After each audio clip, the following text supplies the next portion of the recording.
Hello, everyone. It's Ray, and today I'm going to be talking about all of the books I read in 2023.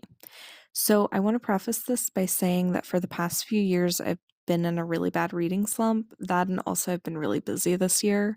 So, I didn't get started reading much until August. So, I decided that I am not going to be including the unofficially translated books that I've read or any of the manga that I've read in this little wrap up thing because for one, the unofficially translated book, it's translated by fans and could contain inaccuracies and I don't know, I don't think I should include it. And then if it's manga, I'll just be sitting here talking about it for way longer than I'm already going to be talking because there's one that I got this year that I have been really excited about. I'll show all of these on screen though. So, here you go. This is the unofficially translated book I read, and these are the manga.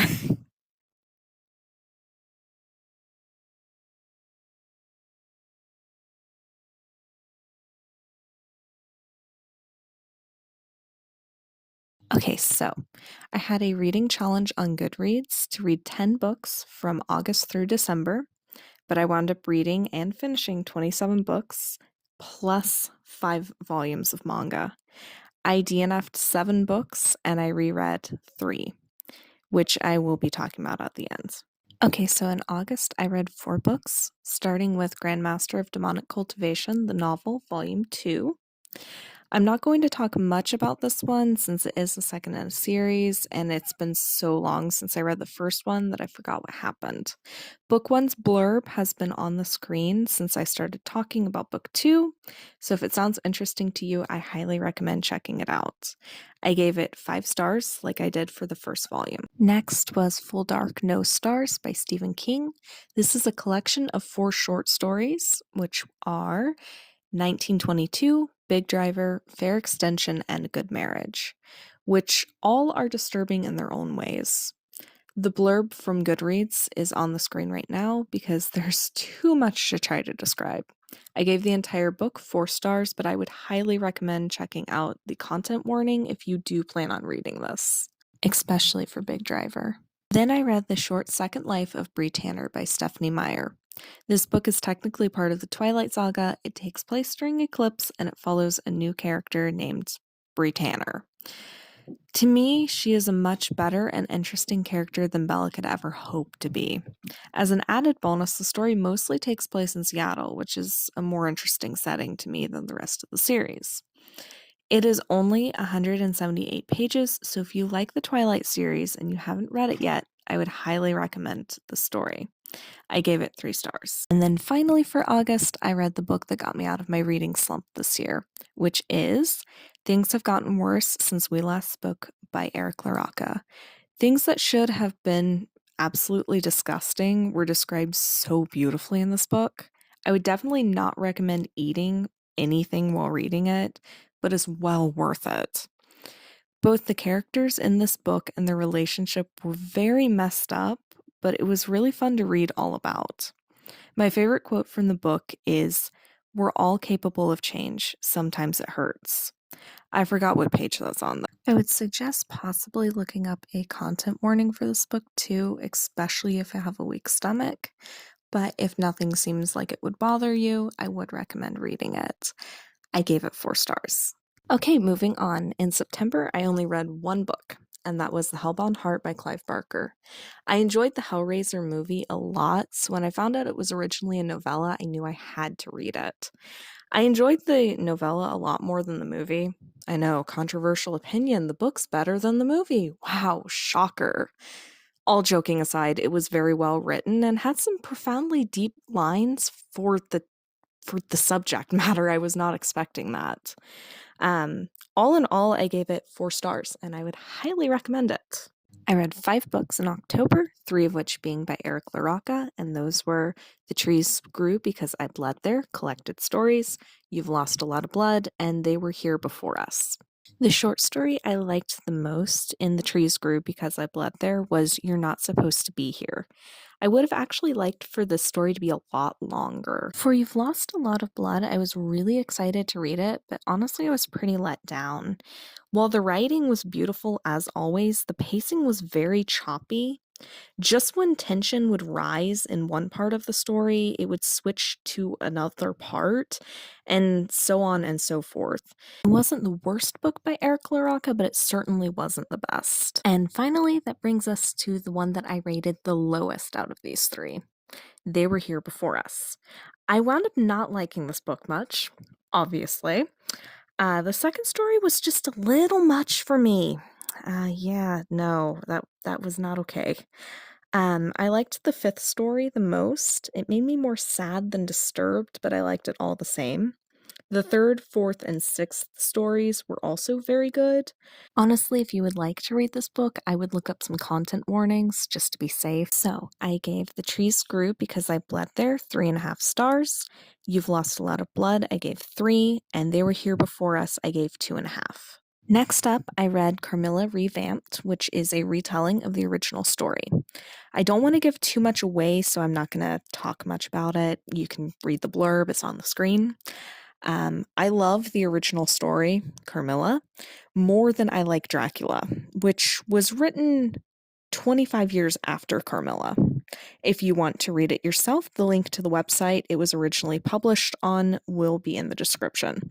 It is free to read and really worth your time. I give it 4.5 stars. The last thing I read in October was The Woman in Black by Susan Hill. I did not really care for this that much because I've already watched the movie and I watched a play version of it and I found it much better. The book just requires far too much patience and it's just so exhausting to read.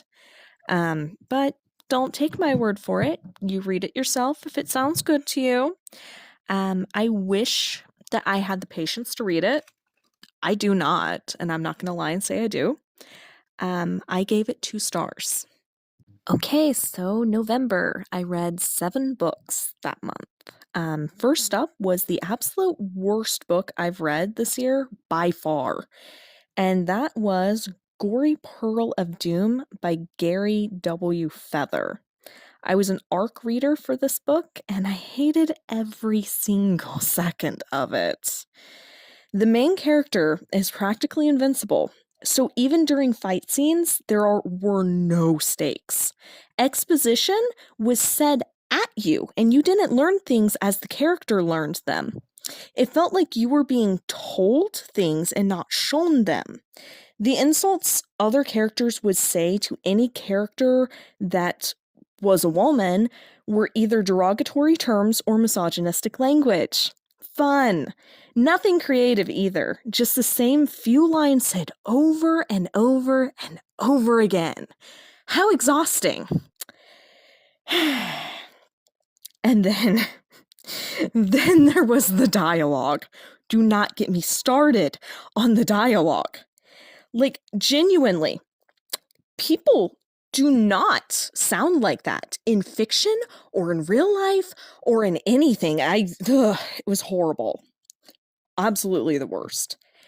The ending of the book, okay, and this is without giving much away, it was extremely, extremely anticlimactic. Yeah. Reading this book became a chore, and it almost put me back into a reading slump because I was forcing myself to read it. Needless to say, it got a 0.25 stars. After that, I read The Iliac Crest, and I apologize, but I cannot pronounce the author's name. It is on the screen. I'm so sorry. This book definitely felt very surreal. It was beautiful. Like, everything about it was just beautiful. I loved it.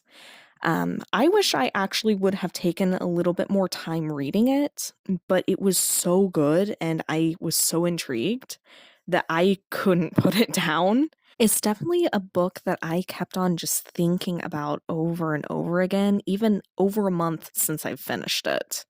My favorite line in the story that shows up about 50% through, we'll say, I think, is you need the ocean for this, to stop believing in reality, to ask yourself impossible questions, to know, to cease knowing, to become intoxicated by the smell, to close your eyes, to stop believing in reality. I gave this book 5 stars because it really deserves it. And then, finally, after 7 years, I finally finished in November 2023, The Fault in Our Stars by John Green. I started reading this book back in 2016, and then it made me way too sad to even finish it. Yeah, so I didn't pick it up again until this year. Yeah. And as I had predicted, it made me cry so much. It was a beautiful and very, very deeply depressing book. I gave it 4 stars. The next book I read was We Can Never Leave This Place by Eric LaRocca. This is a dark fantasy that portrays inherited grief and familial trauma very well. The book was not as gross as most of Eric LaRocca's works that I've read, or perhaps it is, and I've just grown accustomed to it. It just didn't seem as gross to me. It is a pretty short story. It's only 106 pages, so it's perfect to complete in one sitting. I give it 4.5 stars. I finally got around to reading Wings of Fire Book 10, Talents of Power by Tui T. Sutherland. The Wings of Fire series is one that I used to love reading when I was a kid, and I just found out that the series is possibly finished. So, I figured now's as good a time any to finish it up. Yeah, I gave it 5 stars. After that, I read The Guardian by A.T. Kalinowicz. If you would like to know more about it, the link to my video that I did previously is in the description. Lastly, for November, I read Into Infernal Paradise, which is book 1 of the Last Alloy series. I believe that's going to be a trilogy by Michelle Toros. Sorry if that last name is incorrect. It's the best I can do. Now, with this story, the author includes a content warning page in the beginning, and I would highly recommend paying attention to the warnings there. Some characters were really likable, and others I need to get to know more to form a clear opinion of them. I enjoyed the strong female characters and the chapters following different characters. The world building and magic system were both very extensive and complex, but not too difficult to understand. And that's a really nice balance for me because usually they're either so outlandish that it's okay, I don't understand anything that's going on, or they're so simple that it's did you even put any thought into this? So it was just nice. Yeah. The story was written really well, and the pacing was perfect. It was not so fast that it seemed hasty, but not so slow that the story just dragged on and on. There's a really good balance between the politics in the magic realm and the heart-pounding action. It was difficult to put this book down.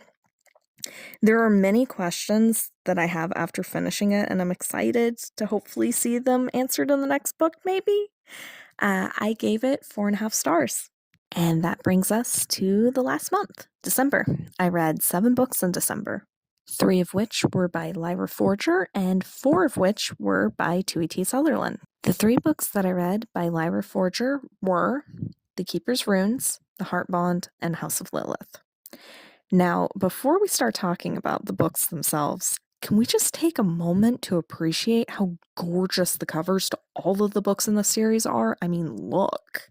Now, because we are talking about spicier books here, I am going to preface this by saying that I do not have any experience, aside from experience now, of reading any spicier books. I do, however, have 9, almost 10 years of reading fanfiction that are not at all innocent. Yeah, so my own spice scale is based off of that.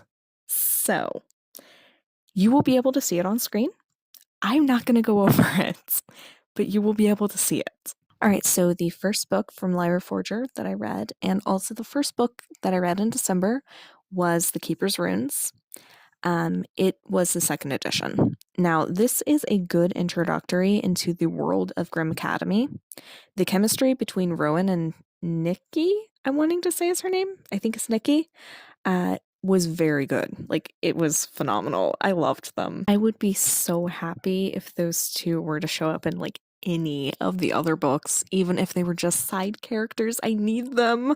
The characters in the story are very likable, and the story is compelling enough that I stayed up really late to finish it. Something I would have really liked would have been like a clear label of whose POV we were reading because it got quite disorienting at times. Um, I gave it a 2 out of 5 on the spice scale, as you can see on the screen now. That's my rating. Yeah. For the book itself, I gave it a 4. The second Lyra Forger book I read was The Heart Bond, which is a prequel to House of Lilith. This story did a really good job at introducing us to the characters. It was short and easy to read in a couple of hours. I also really appreciated that this time we knew whose POV we were reading, as it was clearly labeled at the beginning of each chapter. This earned it a 3.5 stars from me. And then the last Lyra Forger book that I read this year was House of Lilith. I have been really enjoying the world that she created. I mean, like, all of the characters are usually very lovable if they're meant to be characters that are lovable. The pacing and the plots are always really good from the 3 that I've read. I was really happy to also see that a pronunciation guide was included in the beginning of this one, because a few of the words I was really struggling with. I give it a 2.75 out of 5 on my spice scale. It could have been higher, but it just missed. All in all, I gave this book actually a 4.75 stars. And then the last books that I read this year were Winglets number 1, 2, 3, and 4 by Tui T. Sutherland. I liked number 4 the best since it focuses on Prince Arctic and Foe Slayer, and like, I love their story the most.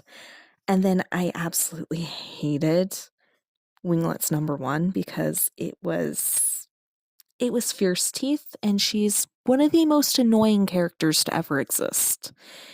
I was genuinely so happy when the book was over.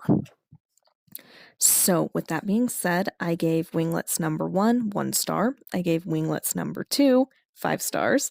I gave Winglets number 3 3.5 stars. And then Winglets number 4 5 stars. And then that is all of the books that I have completed this year. Moving on, we now have all of the books that I reread this year. You can see them on screen.